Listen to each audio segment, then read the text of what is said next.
ನೋಡಿ, ಒಂದು ಧರ್ಮ ಬಿಟ್ಟು ಇನ್ನೊಂದು ಧರ್ಮಕ್ಕೆ ಹೋದವರು ಆ ಧರ್ಮದವರೇ ಹೊರತು ಮತ್ತೆ ಹಳೆ ಧರ್ಮದವರು ಆಗೋದಿಲ್ಲ. ಯಾವುದೇ ಒಬ್ಬ ಜಾತಿಯವನು ಹಿಂದೂ ಧರ್ಮವನ್ನು ಬಿಟ್ಟು ಕ್ರೈಸ್ತ ಧರ್ಮಕ್ಕೆ ಸೇರಿದರೆ ಅವನು ಕ್ರೈಸ್ತನೇ ಹೊರತು ಅವ ಹಿಂದೂ ಕ್ರೈಸ್ತನಾಗೋದಿಲ್ಲ. ಈಗ ಆ ರೀತಿ ಹೇಳೋಕ್ಕೋದ್ರೆ ಇಸ್ಲಾಂ ಧರ್ಮಕ್ಕೆ ಬಹಳ ಜನರು ಹಿಂದೆ ಸೇರ್ಕೊಂಡಿದ್ದಾರೆ, ಬಹಳ ಜನರು ಸೇರಿದಾಗ ಅವರೆಲ್ಲರೂ ಇವತ್ತು ಮುಸ್ಲಿಮರಾಗಿದ್ದಾರೆ ಹೊರತು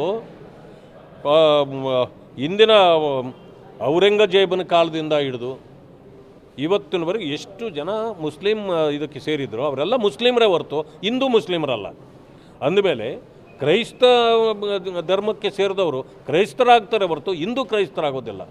ನನಗೆ ಕ್ರೈಸ್ತರು ಉತ್ತರ ಕೊಡಬೇಕು ಇದಕ್ಕೆ ಜನರಿಗೆ. ನೀವು ಧಾರ್ಮಿಕವಾಗಿ ನಿಮ್ಮ ಜಾತಿಗೆ ಸೇರಿಸ್ಕೊಂಡ ಮೇಲೆ ಬ್ರಾಹ್ಮಣರಾಗಿ ಬಂದವರನ್ನ ಬ್ರಾಹ್ಮಣ ಕ್ರೈಸ್ತರು, ಒಕ್ಕಲಿಗರು ಬಂದವರು ಒಕ್ಕಲಿಗ ಕ್ರೈಸ್ತರು, ದಲಿತರು ಬಂದರೆ ದಲಿತ ಕ್ರೈಸ್ತರು, ಕುರುಬರು ಬಂದರೆ ಕುರುಬ ಕ್ರೈಸ್ತರು ಅಂತ ನಿಮ್ಮಲ್ಲಿ ಜಾತಿಗಳಿದೆಯಾ? ನಿಮ್ಮ ಧರ್ಮದಲ್ಲಿ ಜಾತಿ ಇದೆಯಾ? ಆ ರೀತಿ ಯಾಕೆ ಗುರುತಿಸ್ತೀರಿ? ಅದಕ್ಕೆ ಅವಕಾಶ ಕೊಡಬಾರ್ದು. ನನಗೆ ಗೊತ್ತಿರ್ತಕ್ಕಂಥದ್ದು ಮುಗ್ದೋಯ್ತು. ಅವರು ಯಾವ ಧರ್ಮಕ್ಕೆ ಹೋದರೆ ಅದೇ ಧರ್ಮದವರೇ ಹೊರತು ಅವರು ಹಿಂದೂ ಆಗಲಿಕ್ಕೆ ಸಾಧ್ಯ ಇಲ್ಲ. ಇಲ್ಲಿ ಅದನ್ನು ಗುರುತಿಸಬಾರ್ದು.